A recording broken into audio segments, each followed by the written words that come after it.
ప్రభునందు ప్రియమైన స్నేహితులారా, బాగున్నారా? ఈ యొక్క సమయం ముందు మరొకసారి మిమ్మల్ని ఈ విధంగా దర్శించడానికి కృప చూపించిన మన ప్రభువును రక్షకుడైన ప్రభువైన యేసుక్రీస్తు నామాన్ని నేను ఎంతగానో స్తుతిస్తున్నాను. Praise the lord. ఈ యొక్క సమయం ముందు మరొక వాక్యం ద్వారా అనేకమైన విషయాలు మనం నేర్చుకొని ఈ యొక్క ఆత్మీయ జీవితంలో మరింత బలం పొందుకోవాలని నేను ఎంతగానో ఆశపడుతున్నాను. అందరూ సిద్ధంగా ఉన్నారా? ఈ యొక్క సమయం ముందు వాక్యాన్ని చదువుకుందాం. ఎఫెసీయులకు రాసిన పత్రిక 4వ అధ్యాయం 22వ వచనం. ఎఫెసీయులకు రాసిన పత్రిక 4వ అధ్యాయము 22వ వచనం మనం గమనించినట్లయితే, కావున మునుపటి ప్రవర్తన విషయంలోనైతే మోసకరమైన దురాశ వలన చెడిపోవు మీ ప్రాచీన స్వభావమును వదులుకొని మీ చిత్తవృత్తి యందు నూతన పరచబడిన వారై నీతియు యథార్థమైన భక్తి గలవారే దేవుని పోలికగా సృష్టింపబడిన నవీన స్వభావమును ధరించుకునవలను. Praise the lord. హల్లెలూయా. ఈరోజు మన యొక్క అంశం ఏంటంటే, ఈరోజు మన టాపిక్ ఏంటంటే నవీన స్వభావము, అంటే నూతనమైన స్వభావము. ఈ యొక్క నూతనమైన స్వభావం అనే అంశాన్ని మనం ధ్యానించుకున్న ముందు చిన్న ప్రార్థన చేసుకుందాం. స్తోత్రం దేవా యేసయ్య, ఈ యొక్క పునరుద్ధరణ దినం నందు మరొకసారి మీ సన్నిధిలో ఈ విధంగా మీకు వాక్యాన్ని ధ్యానించడానికి మీరు చూపిన కృపను వందనాలు తెలియజేస్తున్నాం దేవా. వాక్యాన్ని ధ్యానించబోచుండగా అనేకమైన విషయాలు మాతో మాట్లాడండి అయ్యా. మేము బలహీనమైన సందర్భాలలో, బలహీనమైన పరిస్థితుల్లో అయితే ఉన్నట్లయితే అయ్యా, వాక్యం ద్వారా మాతో మాట్లాడి మమ్మల్ని మరింత బలపరచని మీ సందులో ప్రార్థన చేస్తున్నాం. సహాయాన్ని దయచేయండి. వాక్యాన్ని వింటున్నా ఇదిగో దేవా, నీ యొక్క అయ్యా పిల్లలను కూడా జ్ఞాపం చేసుకుని మీ సందులో ప్రార్థన చేస్తూ అయ్యా వాక్యాన్ని బోధించున్న ఇదిగో దేవ, లేదా వాక్యాన్ని దేవ ఉపదేశించున్న అయ్యా, వాక్యాన్ని ధ్యానించున్న నన్ను జ్ఞాపం చేసుకునండి. మీకు సిలువ చోటును మరుగుపరుచుకునమని యేసు నామములో అడుగుచున్నాను తండ్రి, ఆమేన్. Praise the lord. ఇక్కడ వాక్యాన్ని మనం గమనించినట్లయితే నవీన స్వభావం అనే విషయాన్ని గురించి మనం నేర్చుకుంటున్నాం. ప్రియమైన వాళ్ళరా, నవీన స్వభావము అంటే ఇంతకు ముందు లేనటువంటి స్వభావము, మునుపు మన జీవితంలో లేనటువంటి స్వభావము, పూర్వపు దినాలలో మన యొక్క జీవితంలో ఎప్పుడు కూడా మనం కనపరచని స్వభావము. అయితే ఈ నవీన స్వభావము లేకపోతే ఈ యొక్క నూతనమైన స్వభావాన్ని మనం కనపరచాలి. ఎందుకు కనపరచాలంటే, మనం ఇంతకుముందు వరకు కూడా మన జీవితంలో రక్షణ అనుభవం లేదు, మారు మనస్సు లేదు, మన జీవితంలో పాపక్షమాపణ లేదు, ప్రభువైన యేసుక్రీస్తుకి మన యొక్క హృదయంలో చోటు లేదు. అయితే ఎప్పుడైతే మనం ప్రభువైన యేసుక్రీస్తు వారిని తన యొక్క పరిశుద్ధతను బట్టి, తన యొక్క అమూల్యమైన గుణలక్షణాలను బట్టి మన జీవితంలోనికి మనం ఆహ్వానించామో, మన సొంత రక్షకుడిగా మనం అంగీకరించామో, అప్పటి వరకు ఉన్న మన యొక్క పాత జీవితం అంతా కూడా గతించిపోయి ఏమైందంటే సమస్తము కూడా నూతనమయ్యాయి. Praise the lord. హల్లెలూయా. పాతవన్నీ కూడా ఏమయ్యాయి అంటే గతించిపోవాలి. పాతవన్నీ కూడా గతించిపోయి ఏమవ్వాలంటే మన హృదయం నూతనపరచబడాలి, మన మనసు మారు మనస్సు పొందుకోవాలి, మన యొక్క క్రియలు మార్చబడాలి. అలా కాకుండా మనం ఏదో ప్రభువైన యేసుక్రీస్తుని సొంత రక్షకుడు అంగీకరించామని చెప్పి పేరుకి మనం చెప్పుకొని తిరిగేవారుగా, రక్షణ పొందుకున్నామని చెప్పి ఏదో సమాజం ఎదుట, సంఘం ఎదుట మనం పేరుకు మాత్రమే క్రైస్తవుడిగా ఉన్నట్లయితే అది ఏమాత్రం కూడా దేవుని దృష్టికి మంచిది కాదు. ప్రియమైన వాళ్ళ అంత మాత్రమే కాదు, కానీ మన ఆత్మీయ జీవితానికి కూడా ఏమాత్రం కూడా మంచిది కాదు. ఇక్కడ వాక్యాన్ని మనం గమనించినట్లయితే, నీతియు యథార్థమైన భక్తి గలవారే దేవుని పోలికగా సృష్టింపబడిన నవీన స్వభావమును ధరించుకొనవలెను. Praise the lord. మనం ధరించుకోవాల్సింది ఏంటంటే నవీన స్వభావము. మనము ఏదైనా ఒక నూతన వస్త్రాన్ని ధరించుకున్నప్పుడు ఏం చేస్తామంటే, అప్పటి వరకు కూడా మన శరీరం పైన ఉన్న ఆ యొక్క పాత వస్త్రము ఏం చేస్తాం, దాన్ని తొలగించి మన శరీరానికి మనం ఏం చేస్తామంటే నూతన వస్త్రాలను మనం ధరించుకుంటాం. నూతన వస్త్రాలు ధరించుకునేటప్పుడు మనం ఏం చేస్తామంటే లోపల ఉన్న ఆ యొక్క పాతదనాన్ని, లేకపోతే అప్పటి వరకు మన శరీరం పైన ఉన్న పాతనంతటిని కూడా మనం ఏం చేసేయాలంటే శరీరం పై నుంచి దాన్ని దూరం చేసుకోవాలి, శరీరం నుంచి దాన్ని తీసివేయాలి. అప్పుడు మాత్రమే నూతన వస్త్రానికి ఉన్న ఆ యొక్క లక్షణాలన్నీ కూడా మన నుంచి ఎదుటి వరకు కనిపిస్తాయి. ప్రియమైన వాళ్ళారా, అలా కాకుండా మన జీవితంలో ఆ యొక్క పాత జీవితాన్ని లేదా రోత జీవితాన్ని, మలినమైన జీవితాన్ని మన మనసులో, మన హృదయంలో, మన శరీరంలో మనం ఉంచుకొని, నేను నూతనపరచబడ్డాను, నేను రక్షకుడిని అంగీకరించున్నాను, యేసుక్రీస్తు నేను తెలుసుకున్నానని చెప్పేసి మనం ఎంతగా ప్రకటించినప్పటికీ, ఎంతగా ప్రయాసపడినప్పటికీ కూడా దానివల్ల ఫలితం ఏమీ కూడా ఉండదు. ప్రియమైన వాళ్ళారా, వాక్యాన్ని మనం గమనించినట్లయితే మనం ఎలా ఉండాలంటే నవీన స్వభావమును ధరించుకోవాలి.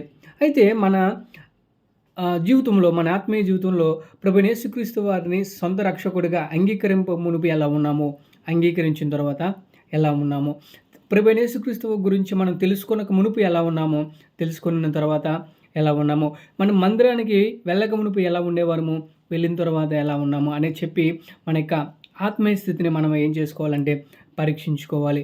ఒకసారికి మనకు మనం ఆలోచన చేసుకోవాలి. మనకు మనం ఏం సెల్ఫ్ జడ్జిమెంట్ అనేది మనం చేసుకొని ఏం చేయాలంటే కరెక్ట్‌గా ఉన్నామా? లేకపోతే ఏదైనా స్థితిలో మనం ఇంకా దిగజారిపోయిన వారిగా ఉన్నామా? మనం సరైన మార్గంలో నడుచున్నామా? ఏదైనా మన మార్గము దైవ మార్గం నుంచి మరలుకొని లేకపోతే తప్పిపోయి జీవిస్తున్నాం అనే విషయాన్ని మనం ప్రశ్నించుకోవాలి ప్రియమైన వాళ్ళారా. ఈ వాక్యాన్ని మనం గమనిస్తే మనం నవీన స్వభావాన్ని పొందుకున్న మనం, నవీనమైన జీవితాన్ని మొదలుపెట్టాలనుకుంటున్న మనం, లేకపోతే మొదలుపెట్టామని అనుకుంటున్న మనం ఆ యొక్క నవీన స్వభావంలోనే మనం నడుచుకుంటున్నామా? నవీన స్వభావాన్ని మనం ధరించుకొని ఉన్నామనే వాక్యాన్ని మనం చూద్దాం.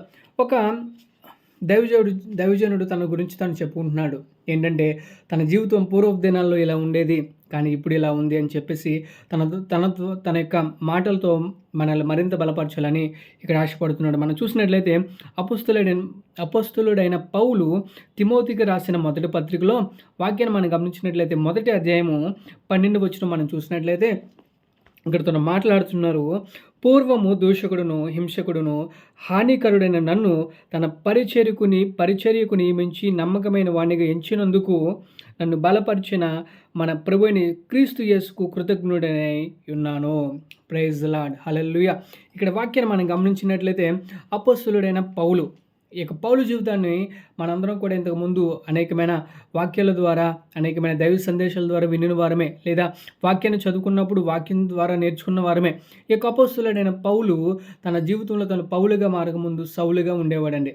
సౌలుగా ఉన్న తను ఒకానొక దినమున ఆ యొక్క దమస్కు మార్గంలో ప్రభువైన యేసుక్రీస్తు వారి చేత తన యొక్క దర్శింపబడి ఏం చేశాడంటే తను పాత జీవితానంతటిని కూడా మర్చిపోయి, పాత జీవితాన్ని అంతటిని కూడా విడిచిపెట్టి ఒక నూతనమైన నవీన స్వభావాన్ని ధరించుకొని ఒక సౌలు ఏమయ్యాడంటే పౌలుగా మారిన స్థితిలో మనకి ఇక్కడ కనిపిస్తున్నాడు.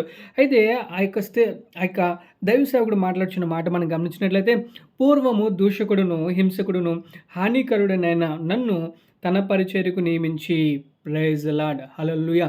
ఇక్కడ పౌలు పరిస్థితి పూర్వపు దినాలలో అంటే తను రక్షింపక మునుపు, లేదా ప్రభువైన యేసుక్రీస్తు వారిని తన సొంత రక్షకుడిగా అంగీకరించక మునుపు, యేసుక్రీస్తు ఎవరో తెలియక మునుపు, మనం గమనించినట్లయితే ప్రభువైన యేసుక్రీస్తు వారిని దర్శింపక మునుపు తన జీవితం ఎలా ఉందంట? పూర్వము దూషకుడును, హింసకుడును, హానికరుడునైన ఎలా ఉన్నాడంట? దూషించేవాడంటండి. దూషకుడు అంటే యేసుక్రీస్తు దేవుడని చెప్పి సంఘంగా కూడుకున్న సమాజం దగ్గరికి వెళ్ళి ఏం చేసేవాడంటే, మీరు ఎందుకు ఆ విధంగా ఆరాధన చేస్తున్నారు, ఆయన దేవుడు కాదని చెప్పేసి దేవుని యొక్క నామాన్ని దూషించే ఒక ప్రమాదకరమైన వ్యక్తిగా, పాపంలో ఉన్న వ్యక్తిగా మనకి ఇక్కడ సౌలు కనిపిస్తున్నాడు. లేదా పౌలు మనకు అప్పుడు పూర్వపు దినాల్లో ఉన్న పౌలు కనిపిస్తున్నారు. దూషకుడు అంత మాత్రమే కాదు కానీ హింసకుడు అంటండి. ఏం చేసేవాడంట? ఆ యొక్క సంఘంలో ఉన్న ఆ సభ్యులందరినీ, విశ్వాసులందరినీ కూడా చెదరగొట్టి, వారు కూడుకున్న యొక్క సంఘాన్ని అందరినీ కూడా చెదరగొట్టి అనేకమైన కార్యాల ద్వారా అక్కడున్న విశ్వాసులందరినీ కూడా హింసించేవాడంటండి. తను దూషించేవాడు మాత్రమే కాదు కానీ హింసించేవాడు. ఎంతగా హింసించేవాడంటే ఆ యొక్క రోమా ప్రభుత్వం వల్ల ఆజ్ఞ పొంది అనేకమైన క్రైస్తవులను చెదరగొట్టి వారికి విశ్వాసాన్ని కూడా చెదరగొట్టే పరిస్థితుల్లో ఆ యొక్క విశ్వాసులందరినీ కూడా హింసించేవాడుగా మనకి ఇక్కడ పౌలు కనిపిస్తున్నాడు. అంత మాత్రమే కాదు కానీ హానికరుడుగా ఉండేవాడండి. అంటే సంఘానికి హాని తలపెట్టాలని, సంఘాన్ని నాశనం చేయాలని, సంఘాన్ని పాడు చేయాలని ఆలోచనతో ఉన్న యొక్క భయంకరమైన సౌలును దేవుడు ఏం చేశాడంటే కనుగొన్నాడండి. దేవుడు చూస్తూ ఏం చేశాడంటే దర్శించి, సౌలా నన్ను ఎందుకు నీవు హింసిస్తున్నావు అంటే, దేవుడు దర్శనమైనప్పుడు సౌలు అడుగుతాడు, నువ్వెవరని అడిగినప్పుడు నీవు హింసిస్తున్న ప్రభువైన యేసుక్రీస్తును అని చెప్పేసి సమాధానం ఇస్తాడు. అంటే యేసుక్రీస్తు కూడా సౌలు గురించి ఇస్తున్న సాక్ష్యం ఏంటంటే ఆయన హింసించేవాడుగా కనిపిస్తున్నాడు ప్రియమైన వాళ్ళారా. అయితే ఇక దూషకుడు, అదేవిధంగా హింసకుడు, హానికరుడైన ఇక్కడ సౌలు జీవితం ఏమైందంటే పౌలుగా మార్చబడిన తర్వాత తన జీవితంలో అనేకమైన మార్పులు కనిపిస్తున్నాయండి. వాక్యం మనం గమనించినట్లయితే ఇక తిమోతి పత్రికలో లేకపోతే అపొస్తలుల కార్యంలో తను రాసిన అనేకమైన పత్రికల ద్వారా తన యొక్క స్వభావం ఏంటో, తన యొక్క మాదిరికరమైన జీవితం ఏంటో అనేది మనకి ఇక్కడ పూర్తిగా అర్థమవుతుంది. వాక్యాన్ని మనం చూసినట్లయితే పూర్వము దూషకుడును, హింసకుడును, హానికరుడునైన నన్ను తన పరిచర్యకు నియమించి నమ్మకమైన వానిగా, ప్రైజ్ ది లార్డ్, హల్లెలూయా. ఎలా ఉన్నాడంటే అండి ఇక్కడ పౌలు పరిస్థితి ఎలా ఉందంట, పూర్వము దూషకుడిగా ఉన్న అతను ఇప్పుడు దేవుని యొక్క దృష్టిలో, దేవుని యొక్క సంఘంలో ఎలా ఉన్నాడంట, నమ్మకంగా ఉన్నాడంటండి.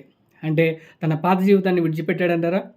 తన యొక్క భయంకరమైన పాపపు లేక పాపపు జీవితాన్ని తను విడిచిపెట్టాడా? లేదా తను ఇంకనూ తన జీవితాన్ని కొనసాగించేవాడిగా ఉన్నాడా అనేది మనం ఇక్కడ అర్థం చేసుకోవాలి. అంటే దేవుని దృష్టికి నమ్మకమైన వాడిగా కనిపిస్తున్నాడంటే తన పాత జీవితాన్ని విడిచిపెట్టాడనా అని అర్థమే కదా! మనం ఆ విధంగా అర్థం చేసుకోవాలి ఇక్కడ. తన పరిచర్యకు నియమించి నమ్మకమైన వాడిగా ఎంచినందుకు దేవుడు ఏం చేశాడంట, పాపాన్ని విడిచిపెట్టిన సౌలును తన యొక్క పరిచర్య కొరకు పిలుచుకున్నాడంటండి. పిలుచుకున్న తనని సౌలు అనే పేరు గల ఆ వ్యక్తిని దేవుడు ఏం చేశాడంటే పౌలుగా మార్చాడు. అంటే నవీన స్వభావాన్ని ధరింపజేశాడు దేవుడు. నవీన స్వభావాన్ని ధరించుకున్న పౌలు ఎలా ఉన్నాడంటే దేవుని యొక్క సన్నిధిలో నమ్మకమైన దాసుడిగా ఉన్నాడండి. ఎలా ఉన్నాడు? నమ్మకమైన దైవ సేవకుడిగా ఉన్నాడు. ఈ రోజుల్లో మనం గమనించినట్లయితే అనేక మంది విశ్వాసులను, అనేక మంది దైవ సేవకులను, అనేక మంది పెద్దలను, అనేక మంది దేవుని యొక్క సన్నిధిలో ఉంటున్న వారి జీవితాలు మనకు కనిపిస్తూ ఉన్నాయి. అయితే వారి వారి యొక్క ఎవరి వ్యక్తిగత జీవితాలు వారివి. అయితే మనం గమనిస్తుంటే ఇలాంటి వారు మనకు కనిపిస్తున్నారా? ఇక్కడ ఒక దైవ సేవకుడిగా మారిన పౌలు జీవితాన్ని మనం గమనించినట్లయితే ఆ యొక్క పాపపు జీవితాన్ని అంతటినీ విడిచిపెట్టాడు. అయితే ఈరోజు ఒక సేవకుడిగా ఉంటున్న నీవు ఇక పాపపు బ్రతుకును, లేకపోతే నీ యొక్క ప్రాచీన స్వభావాన్ని నీవు విడిచిపెట్టేవాడుగా ఉన్నావా?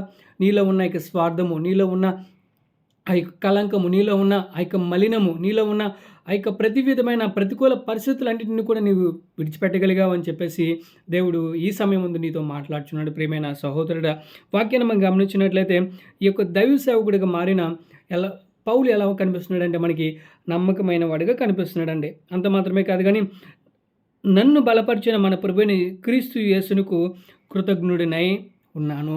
Praise the lord. హల్లెలూయా.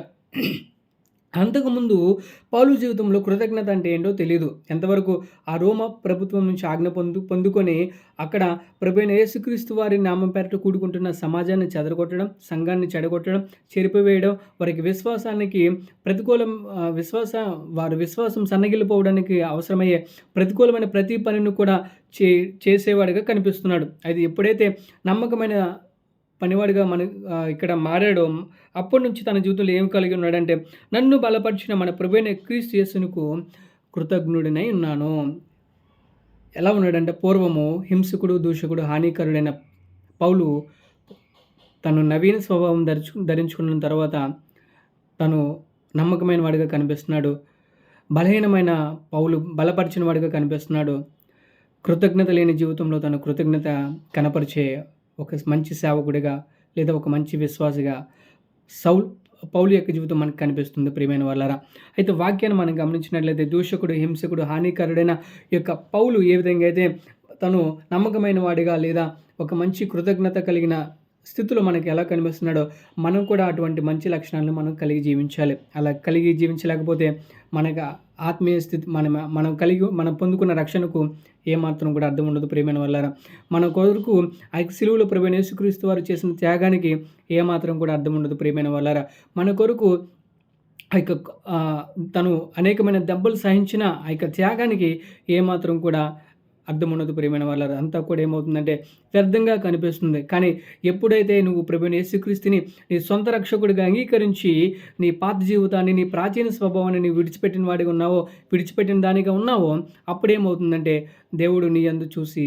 సంతోషిస్తాడు. ఈయన నా ప్రియ కుమారుడు, ఈయన యందు నేను ఆనందించుచున్నానని చెప్పేసి ఆయన సాక్ష్యం ఇచ్చేవాడిగా ఉంటాడు. ప్రియమైన వాళ్ళారా, మనం కూడా సౌలు వలె ఉంటున్నామా, లేకపోతే మార్చబడిన పౌలు వలె దేవుని సన్నిధిలో కనిపిస్తున్నామా అనే విషయాన్ని మనం గమనించుకోవాలి. అంత మాత్రమే కాదు కానీ మరొక వాక్యాన్ని మీకు చూసినట్లయితే గలతీయులకు రాసిన పత్రిక 1వ అధ్యాయము, గలతీయులకు రాసిన పత్రిక 1వ అధ్యాయము వాక్యాన్ని మనం గమనించినట్లయితే 23-24 వచనాలు, మునుపు మనలను హింసపెట్టిన వాడు తాను పూర్వమందు పాడు చేయుచు వచ్చిన మతమును ప్రకటించుచున్నాడను సంగతి మాత్రమే విని వారు నన్ను బట్టి దేవుని మహిమపరచరి. Praise the lord. ఏ సంఘమైతే, ఏ యొక్క ఆది సంఘమైతే సౌలును చూసి భయపడేదో, ఏ సంఘమైతే సౌలు వస్తున్నాడని ఆ మాట చెవిలో పడగానే వారి యొక్క పరిస్థితులన్నీ కూడా భయకంపితంగా మారాయో, ఆ యొక్క సౌలు గురించి లేదా పౌలుగా మారిన స్థితిలో ఉన్న ఆ యొక్క పౌలు గురించి మాట్లాడుతూ ఇక్కడ ఒక వాక్యాన్ని మనం చూసినట్లయితే, మునుపు మనలను హింస పెట్టినవాడు తాను పూర్వమందు పాడు చేయుచు వచ్చిన మతమును ప్రకటించుచున్నాడను సంగతి మాత్రమే విని వారు నన్ను బట్టి దేవుని మహింపరచరి. Praise lord. హల్లెలూయా. వాక్యాన్ని మనం గమనించినట్లయితే హింస పెట్టిన సంఘాన్ని తను ఏం చేస్తున్నాడంటండి, బలపరిచేవాడిగా కనిపిస్తున్నాడంటండి. ఏదైతే సంఘాన్ని తను హింసించాడో అదే సంఘాన్ని బలపరుస్తున్నాడు. పాడు చేసిన సంఘాన్ని, విశ్వాస జీవితంలో విశ్వాసాన్ని పాడు చేసిన ఈ వ్యక్తి ఏం చేస్తున్నాడంటే అదే సంఘాన్ని ప్రేమిస్తున్నాడు. ఇంకా మనం గమనించినట్లయితే వాక్యాన్ని ఏదైతే ప్రభువైన యేసుక్రీస్తు వారు తనే మార్గము, సత్యం, జీవం అన్న ఆ యొక్క వాక్యం గురించిన సువార్తను సమాధి చేయాలనుకున్న ఈ యొక్క సౌలు ఏం చేస్తున్నాడంటే అదే వాక్యాన్ని ఇక్కడ ప్రకటించే పౌలుగా మారాడండి. Praise the lord. అంటే తన యొక్క ప్రాచీన స్వభావాన్నంతటిని కూడా విడిచిపెట్టాడు, నవీన స్వభావాన్ని తను ధరించుకున్నాడు. మునుపు మనల్ని హింస పెట్టినవాడు తన పూర్వమందు పాడు చేయుచు వచ్చిన మతమును, అంటే వాక్యం ఇక్కడ పుట్టినట్లు మనం గమనించినట్లయితే విశ్వాసాన్ని పాడు చేయాలనుకున్న ఆ యొక్క సౌలు ఇప్పుడు పౌలుగా మరి ఏం చేస్తున్నాడంట, వచ్చిన మతమును ప్రకటించుచున్నాడు. Praise the lord. హల్లెలూయా. అనేకమైన భక్తులు, ఈ లోకంలో ఉన్న భక్తులు మనం గమనించినట్లయితే చాలామంది నేను పరిశుద్ధ గ్రంథాన్ని కాల్చివేయాలనుకున్నాను, కానీ ఆ పరిశుద్ధ గ్రంథం యొక్క అట్ట ద్వారా నేను రక్షించబడ్డాను, లేకపోతే ఆ యొక్క పరిశుద్ధ గ్రంథంలో ఉన్న దోషాలను, తప్పులను నేను లోకానికి చూపించాలనుకున్నాను, కానీ నేను చదువుతూ ఉండగా నా దోషాలే నాకు చూపిస్తున్న ఇక సత్యాన్ని నేను కనుగొన్నానని చెప్పేసి అనేక మంది దైవ సేవకులు ఆర్ఆర్కే మూర్తి గారు, లేకపోతే భక్తి సింగ్ గారు, అటువంటి గొప్ప భక్తులైన వారు ఇచ్చిన సాక్ష్యాన్ని ఇక్కడ పౌలు జీవితంలో కూడా, లేకపోతే సౌలు జీవితంలో కూడా మనం చూస్తున్నాం. ప్రేమన్ వర్రర్ తను ఏదైతే విశ్వాసాన్ని పాడు చేయాలనుకుంటున్నాడో అదే విశ్వాసాన్ని తను అక్కడ ఏం చేస్తున్నాడంటే ప్రకటిస్తున్నాడు. అంటే తన ప్రాచీన స్వభావాన్ని అంతటిని కూడా విడిచిపెట్టేశాడండి. తన ప్రాచీన స్వభావం వైపు తను తిరిగి చూడలేదు. తను ముందుకు అడుగేస్తున్నాడు తప్ప సమస్తాన్ని కూడా తను పెంటగా ఎంచుకొని ఏం చేస్తున్నాడంటే తన ముందు ఏర్పరచబడిన ఆ యొక్క బహుమానం కొరకు తను ఏం చేస్తున్నాడంటే తన విశ్వాస జీవితంలో గురి వద్దకు తను పరిగెట్టేవాడిగా ఉన్నాడు, కానీ వెనుక తిరిగి ఈ యొక్క విడిచిపెట్టబడిన లోకం వైపు మాత్రం తను ఏమాత్రం కూడా చూడట్లేదు. ప్రియమైన వర్లారా, అయితే ఈ యొక్క సమయమందు ఒక విశ్వాసిగా నీ జీవితం ఎలా ఉంది? ఒక దైవ సేవకుడిగా నీ జీవితం ఎలా ఉంది? ఇంకా నువ్వు సౌలుగానే ఉన్నావా ప్రాచీన స్వభావంలో, లేకపోతే పౌలుగా మార్చబడి ఇంకా నువ్వు నవీన స్వభావాన్ని నువ్వు కొనసాగించేవాడిగా ఉన్నావా? నువ్వు పేరుకే క్రైస్తవుడిగా ఉంటే కనుక నులివెచ్చని స్థితిలో ఉన్నట్లయితే నీ పైన దేవుడు ఉమ్మి వేస్తాడు. అది నీకు ఇష్టమా? అది చాలా ప్రమాదకరమైనది, అది చాలా భయంకరమైన పరిస్థితి ప్రియమైన సహోదరి. కాబట్టి నీ జీవితాన్ని నువ్వు ఒకసారి పరీక్షించుకో ప్రియమైన సహోదరుడా. ఇంకా వాక్యాన్ని మనం గమనించినట్లయితే ఒక్క వాక్యాన్ని మీకు చూపించి నేను వాక్యాన్ని ముందుకు వెళ్ళాలని ఇష్టపడుతున్నాను. ఫిలోమోనుకు రాసిన పత్రిక, ఇక ఫిలోమోనుకు రాసిన పత్రిక ఒక వాక్యాన్ని మీకు చూపించాలని ఇష్టపడుతున్నాను. ఇక ఫిలోమోనులో ఎన్ని అధ్యాయాలు ఉన్నాయి? ఎన్నో లేవు, కేవలం ఒకటి మాత్రమే ఉంది. ఈ యొక్క అధ్యాయంలో ఫిలోమోను రాసిన పత్రికలో మనం గమనించినట్లయితే అక్కడ ఒక వ్యక్తి గురించి దైవ సేవకుడైన పౌలు మాట్లాడతారు. ఆ వాక్యాన్ని మీకు చూపించాలని నేను ఇష్టపడుతున్నాను. అక్కడ ఒనేసిము అనే ఒక భక్తుడు మనకి అక్కడ కనిపిస్తున్నాడండి. ఒనేసిము అనే పేరుకు అర్థం ఏంటంటే ఉపయోగకరమైన వాడు. Praise the lord. హల్లెలూయా. ఇక ఫిలోమోను రాసిన పత్రికలో మనం గమనించినట్లయితే ఈ వాక్యంలో ఫిలోమోను గురించి ఇతడు పూర్వపు దినాలలో నిష్ప్రయోజనమైన వాడు, కాకపోతే ఇప్పుడు ప్రయోజనకరమైన వాడు అని చెప్పేసి సాక్ష్యం ఇస్తున్నాడు. వాక్యాన్ని చదువుదాం. ఫిలోమోనుకు రాసిన పత్రిక మొదటి అధ్యాయం 10-11 వచనాలు మనం గమనించినట్లయితే, కావున యుక్తమైన దాని గురించి నీకు ఆజ్ఞాపించుటకు క్రీస్తునందు నాకు బహుధైర్యం కలిగి ఉన్నాను. వృద్ధుడును ఇప్పుడు క్రీస్తు యేసు ఖైదీనున్న పౌలను నేను ప్రేమను బట్టి వేడుకొనుట మరీ మంచిదనుకొని నా బంధకములలో నేను కనిన నా కుమారుడగు ఒనేసిము కోసరము నిన్ను వేడుకొనుచున్నాను. Praise the lord. హల్లెలూయా. ఇక్కడ ఒనేసిము అనే పేరుంది. ఆ పేరుకు అర్థం ఏంటంటే సహాయకరమైన అనే అర్థం ఇక్కడ పుట్టినోట్లో ఉంది. ఇంగ్లీష్ ట్రాన్స్లేషన్లో చూసినట్లయితే అక్కడ ఈజ్ ద బెనిఫిషియల్ అన్నట్లుగా మనకు అక్కడ కనిపిస్తుంది. మనం చూసినట్లయితే ఇక్కడ నా బంధకములు నేను కని నా కుమారుడు ఒనేసిము కోసం నేను వేడుకొనుచున్నాను. అతడు మునుపు నిష్ప్రయోజనమైన వాడే కానీ ఇప్పుడు నీకును నాకును ప్రయోజనకరమైన వాడాయను. Praise the lord. హల్లెలూయా. ఒక దైవ సేవకుడు తన సంఘంలో తనను ఉంటున్న ఒక విశ్వాస గురించి, తనను వెంబడిస్తున్న ఒక శిష్యుడి గురించి చెప్తున్న సాక్ష్యాన్ని మనం గమనించినట్లయితే, నేను కనిన నా కుమారుడగు లేకపోతే ఇక్కడ నా కుమారుడగు ఒనేసిము కోసం నిన్ను వేడుకొనుచున్నాను. ఫిలోమోనుతో మాట్లాడుచున్నాడు. వేడుకొనుచున్నాను. అతడు మునుపు నీకు నిష్ప్రయోజనమైన వాడే. మునుపు ఎలా ఉన్నాడంట? తన ద్వారా ఏమాత్రం కూడా ప్రయోజనం లేదు. తనకి చాలామంది అంటూ ఉంటారు, వీడికి తిండి పెట్టడమే దండగండి, వీడి వలన మాకు పైసా ఉపయోగం కూడా లేదని మాట్లాడుతూ ఉంటారు. నిజమే. చాలామంది కుటుంబంలో యవనస్తులైన వారు, చాలామంది కుటుంబంలో వ్యక్తులుగా లేకపోతే కుటుంబ సభ్యులుగా ఉంటున్న వారి వలన కొన్ని కుటుంబాలకి ఏమాత్రం కూడా ఉపయోగం ఉండదు. అయితే ఇక్కడ వాక్యాన్ని మనం గమనించినట్లయితే, అతడు మునుపు నేను నీకు నిష్ప్రయోజనమైన వాడే కానీ ఇప్పుడు నీకును నాకును ప్రయోజనకరమైన వాడాయను. Praise the lord. ఎలా కనిపిస్తున్నాడంట? ఇక్కడ ఒనేసిము ఎలా కనిపిస్తున్నాడంటే ఒక ప్రయోజనకరమైన వ్యక్తిగా కనిపిస్తున్నాడు. ఎందుకంటే అప్పటి వరకు కూడా తన జీవితంలో యేసుక్రీస్తుని బహుశా అంగీకరించలేదేమో, విశ్వాస స్థితిలో తను బలహీనమైన స్థితిలో ఉన్నాడేమో. కానీ ఎప్పుడైతే తను రక్షకుడిగా ప్రభువైన యేసుక్రీస్తు వారిని అంగీకరించాడో, లేకపోతే తన దైవ సేవకుడైన పౌలును వెంబడించిన వాడిగా ఉన్నాడో, అదే విశ్వాస మార్గంలో నడుచుకునేవాడిగా ఉన్నాడో, అప్పుడు ఎలా ఉన్నాడంటే నిష్ప్రయోజనమైన వాడు ఎలా కనిపిస్తున్నాడంటే ఒక ప్రయోజనకరమైన వాడిగా ఉన్నాడు. అంటే ఇక్కడ కూడా తన ప్రాచీన స్వభావాన్ని విడిచిపెట్టాడు. ఒక నూతన స్వభావాన్ని తన దైవ సేవకుడు ఎదుట కనపరుచుకుంటున్నాడండి ఒనేసిము. What about you? నీ పరిస్థితి ఎలా ఉంది? నీ ప్రాచీన స్వభావము విడిచిపెట్టావా? నీ నవీన స్వభావాన్ని ధరించుకున్నట్లు లోకానికి ఏదో చూపిస్తున్నావా? లోపల పాత జీవితాన్ని కలిగి ఉన్నావా? ఉదయకాల సమయం ముందు మరొకసారి నువ్వు ఆలోచించుకో ప్రియమైన స్నేహితురాల. వాక్యాన్ని మనం గమనించినట్లయితే నిష్ప్రయోజనమైన వాడే కానీ ఇప్పుడు నీకును నాకును, అంటే మనం ఎలా ఉండాలంటే అందరికీ కూడా ప్రయోజనకరంగానే ఉండాలి కానీ ఎవరి యొక్క దృష్టిలో కూడా మనం నిష్ప్రయోజనంగాను వారికి భారంగాను మనం ఎప్పుడు కూడా ఉండకూడదు. మన వంతు మనం సహాయం చేసేవారుగా, కుటుంబంలో, సంఘంలో, సమాజంలో మన వంతు మనం సహాయం చేసేవారుగా, మనకి తోచినంత సహాయం మనం చేసేవారిగా, ఎదుటివారికి సహాయపడేవారిగా ఉండాలి కానీ ఎదుటివారికి మనం ఎప్పుడు కూడా భారంగా ఉండకూడదు. ప్రియమైన వాళ్ళారా, వాక్యాన్ని మనం గమనించినట్లయితే ఫిలోమోను జీవితంలో ఎలా ఉన్నాడంటే తను నిష్ప్రయోజనమైన వాడు ప్రయోజనకరంగా కనిపిస్తున్నాడు. ఇంతకుముందు బహుశా ఇక్కడ వాక్యాన్ని మనం గమనించినట్లయితే ఇప్పుడు నీకును నాకును ప్రయోజనకరమైన నా ప్రాణము వంటి వాడైన అతను నీ యొద్దకు తిరిగి పంపియున్నాను. Praise lord. ఏమని సాక్ష్యం ఇస్తున్నాడు? ఈజ్ మై లైఫ్, ఇతడు నా ప్రాణం వంటివాడు అని చెప్పేసి దైవ సేవకుడైన పౌలు ఫిలోమోనుతో సాక్ష్యం చెప్తున్నాడు. ఎవరి గురించి? ఒనేసిము గురించి. ప్రాణము అంటే ఎంతగా ప్రేమిస్తున్నాడో అర్థం చేసుకోండి. ఎంతగా తను మార్పు చెందకపోతే, ఎంతగా తన ప్రాచీన స్వభావాన్ని విడిచిపెట్టి ఉండకపోతే, ఎంతగా తన పాప బ్రతుకులను తనకు దూరంగా ఉంచుకొనకపోతే ఒక దైవ సేవకుడు ఎంతగా ప్రేమిస్తాడో మనం అర్థం చేసుకోవాలి.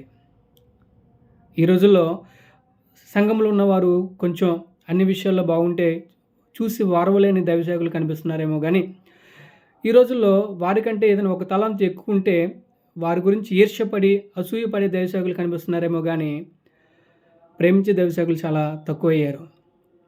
కానీ ఇక్కడ దైవ సేవకుడైన పౌలు ఒక విశ్వాసి లేదా తన శిష్యుడైన ఒనేసిము గురించి ఇస్తున్న సాక్ష్యాన్ని మనం గమనించినట్లయితే నా ప్రాణము వంటి వాడైన అతనిని నీ యొద్దకు తిరిగి పంపియున్నాను అని చెప్పేసి వాక్యం ద్వారా మాట్లాడుచున్నాడు. అంటే ఎంతోమంది బహుశా తనకు భారంగా ఉండుండొచ్చు, కానీ ఇప్పుడు ఏమయ్యాడంటే ప్రాణం అయ్యాడు. కాబట్టి ఇక్కడ ఒనేసిములో ఏం కనిపిస్తుందంటే నవీనమైన స్వభావము, నూతనమైన స్వభావాన్ని ధరించుకున్నవాడిగా కనిపిస్తున్నాడు. ఇంకొక వాక్యాన్ని మీకు చూపించి నేను ముందుకు వెళ్ళాలని ఇష్టపడుతున్నాను. వాక్యాన్ని మనం గమనించినట్లయితే మనందరూ కూడా బాగా తెలిసిన వాక్యము లూకా సువార్త 19వ అధ్యాయము. లూకా సువార్త 19వ అధ్యాయము. ఈ అధ్యాయంలో ఒక వ్యక్తి మనకి ఇక్కడ పరిచయం అవుతాడండి. ఆయన సంచరించి యెరికో పట్టణంలో ప్రవేశించి దాని గుండా పోవచ్చున్నప్పుడు, ఇదిగో సుంకపు గుత్తదారుడును ధనవంతుడైన జక్కయ్యను పేరుగల ఒకడు యేసు ఎవరు అని చూడగొరను గాని పొట్టివాడైనందున జనులు గుంపు కూడి ఉండటం వలన చూడలేకపోయాను. ఈ అధ్యాయంలో మనకి ఒక జక్కయ్య కనిపిస్తున్నాడు. తన యొక్క శరీరపు లక్షణాలు మనం గమనించినట్లయితే తను ఒక కురచవాడిగా లేకపోతే పొట్టివాడిగా కనిపిస్తున్నాడు. యేసయ్య ఆ యొక్క జనసమూహంలో సంచరించుచున్నప్పుడు ఆయన ఎలా అయినా సరే చూడాలనే ఆశతో ఆ యొక్క మేడి చెట్టును ఎక్కి చూడాలని ఆశ కలిగి ఉన్నవాడిగా కనిపిస్తున్నాడు. అంత మాత్రమే కాదు కానీ ఇతడు ఒక సుంకపు గుత్తదారుడు లేదా ధనవంతుడైన జక్కయ్యగా మనకి ఇక్కడ కనిపిస్తున్నాడు. ఈ యొక్క జక్కయ్య జీవితంలో మనం గమనించినట్లయితే 8వ వచనంలో ఇక్కడ మనం చూస్తే జక్కయ్య నిలువబడి, ఇదిగో ప్రభువా, నా ఆస్తులు సగము బేదలకు ఇచ్చుచున్నాను. నేనెవడి యొద్దనైనను అన్యాయంగా దేనినైనా తీసుకుని అతనికి 4 అంతలు మరలా చెల్లింతునని ప్రభుతో చెప్పాను. Praise the lord. హల్లెలూయా. ఈ యొక్క సుంకపు గుత్తదారుడైన లేదా ధనవంతుడైన జక్కయ్య ఇంతకుముందు బహుశా ఒక 10 రూపాయలు వసూలు చేయాల్సి వచ్చిన పరిస్థితుల్లో ఓ 20 రూపాయలు తీసుకునేవాడేమో, లేకపోతే ఒక 100 రూపాయలు వసూలు చేయాల్సిన యొక్క ట్యాక్స్లో పన్నులో ఒక 1000 రూపాయలు తీసుకునేవాడేమో. అంటే అంతకుముందు తను ఒక అన్యాయస్తుడిగా కనిపిస్తున్నాడు ప్రియమైన వర్లారా. జక్కయ్య ఎలా కనిపిస్తున్నాడు? ఒక అన్యాయం చేసే ఒక సుంకపు గుత్తదారుడిగా మనకక్కడ కనిపిస్తున్నాడు. బేదలను కనికరించిన ఒక ధనవంతుడిగా కనిపిస్తున్నాడు. అయితే ఎప్పుడైతే ప్రభువైన యేసుక్రీస్తు వారిని చూసి తన హృదయంలో ప్రభువైన యేసుక్రీస్తు వారిని తన సొంత రక్షకుడిగా ఎప్పుడైతే అంగీకరించాడో అప్పుడు వాక్యాన్ని మనం గమనించినట్లయితే తను చెప్తున్న మాట, దేవుని ఎదుట చెప్తున్న మాట ఏంటంటే, ఇదిగో ప్రభువా, నా ఆస్తులు సగము బేదలకు ఇచ్చున్నాను. నేను ఎవనొద్దనైనను అన్యాయంగా దేనిని నిన్ను తీసుకుని ఎడల అతనికి 4 అంతలు మరలా చెల్లింతునని ప్రభువుతో చెప్పాను. Praise the lord. హల్లెలూయా. చూసారండి, ప్రాచీన స్వభావం మరలా ఏమైనా కనిపిస్తుందా? జక్కయ్య పూర్తిగా కూడా ప్రభువునందు విశ్వాసం ఉంచాడు. తను రక్షకుడని నమ్మాడు. తన దగ్గర తన పాపాన్ని ఒప్పుకుంటే ఆ పాపము క్షమించబడుతుందని తెలుసుకున్నాడు. పాప క్షమాపణ అంటే ఏంటో తెలుసుకున్నాడు. మారు మనసు అంటే ఏంటో తెలుసుకున్నాడు. తెలుసుకున్న తర్వాత తన అన్యాయమైన జీవితాన్ని విడిచిపెట్టి న్యాయమైన జీవితం ఏంటో, ఎలా ఉండాలో ఇలా ఉంటానని చెప్పేసి దేవుని ఎదుట మాట్లాడుచున్న పరిస్థితి మనకి ఇక్కడ కనిపిస్తుంది. అందుకు యేసు ఏమన్నాడంటే, ఇతడును అబ్రహాము కుమారుడే, ఎందుకనక నేడు ఈ ఇంటికి రక్షణ వచ్చి ఉన్నది. Praise the lord. హల్లెలూయా. రక్షణ అంటే ఏంటో తెలియక మునిపే, పాప క్షమాపణ అంటే ఏంటో తెలియక మునిపే, మారు మనస్సు అంటే ఏంటో తెలియక మునిపే జక్కయ్య స్థితి ఎలా ఉందంటే తన ప్రాచీన స్వభావాన్ని అంతటిని కూడా విడిచిపెట్టి నవీన స్వభావాన్ని ధరించుకున్నాడు. అయితే మనకి మారు మనస్సు అంటే ఏంటో తెలుసు, పాపం అంటే ఏంటో తెలుసు, రక్షణ అంటే ఏంటో తెలుసు, అన్నిటిని పొందుకుని ఉన్నాం. అయినప్పటికీ ఒక క్రైస్తవుడిగా పేరుకి పిలువబడుతున్నామే కానీ ఇంకనూ కొంతమంది జీవితాల్లో ఇక ప్రాచీన స్వభావం ఇంకనూ ఆ విధంగానే తిష్ట వేసుకొని కూర్చుందండి. ఇంకనూ ఆ యొక్క ప్రాచీన స్వభావాన్ని ఆ యొక్క స్వభావాన్ని విడిచిపెట్టలేక ఏం చేస్తున్నారంటే దాన్ని ఇంకనూ ప్రేమిస్తూ, ఇంకనూ ఆ ప్రాచీన స్వభావాన్ని ఆరాధిస్తూ, ఇంకనూ ఆ ప్రాచీన స్వభావాన్ని పూజించే వారుగా, దాన్ని అనుసరించే వరకు కనిపిస్తున్నారు. అయితే నీకు నవీన స్వభావాన్ని ఇచ్చిన ప్రభువైన యేసుక్రీస్తు వారి మాట ఏంటి?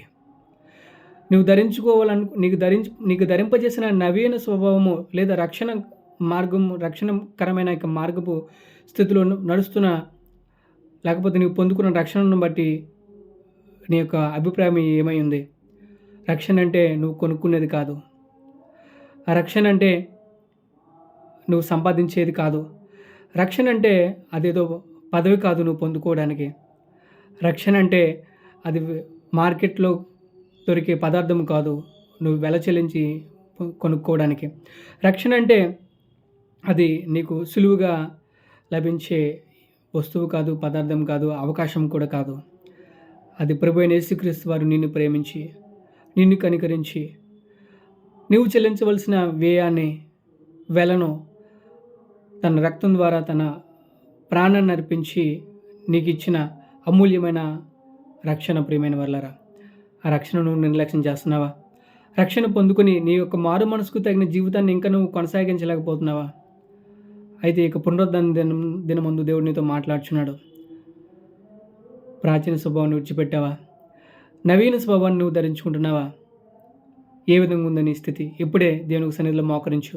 ఇప్పుడే దేవునికి సన్నిధిలో ప్రార్థించు. యేసయ్య, నాతో మాట్లాడినందుకు వందనాలు. యేసయ్య, ఇప్పుడే నా జీవితంలో ప్రాచీన స్వభావాన్ని విడిచిపెడుతున్నాను. నవీన స్వభావాన్ని నేను కొనసాగిస్తాను, నవీన స్వభావాన్ని నేను ధరించుకుంటాను అని చెప్పేసి నువ్వు గనక మోకరించినట్లయితే, ప్రార్థన చేసినట్లయితే, నీ పాపాన్ని దేవునికి సన్నిధిలో ఒప్పుకున్నట్లయితే దేవుడు నిన్ను ప్రేమిస్తున్నాడు. దేవుడు నిన్ను చూస్తున్నాడు. నిన్ను ప్రేమిస్తున్న దేవుడు నువ్వు కలిగి ఉన్న ఒప్పుకున్న పాపను బట్టి దేవుడు ఎంతగానో ఆనందించేవాడు ఉన్నాడు. నీకు రక్షణ జీవితాన్ని నువ్వు మరలా కొనసాగిస్తున్నందుకు దేవుడు ఎంతగానో ఆనందిస్తున్నాడు. నీ వల్ల దేవునికి ఆనందం కలుగుతుందా లేకపోతే దుఃఖం కలుగుతుందా అనేది ఒకసారి ఆలోచించుకో ప్రియమైన నేస్తమా. ఎందుకంటే నువ్వు ప్రాచీన స్వభావాన్ని విడిచిపెట్టాలి, నవీన స్వభావాన్ని ధరించుకోవాలి.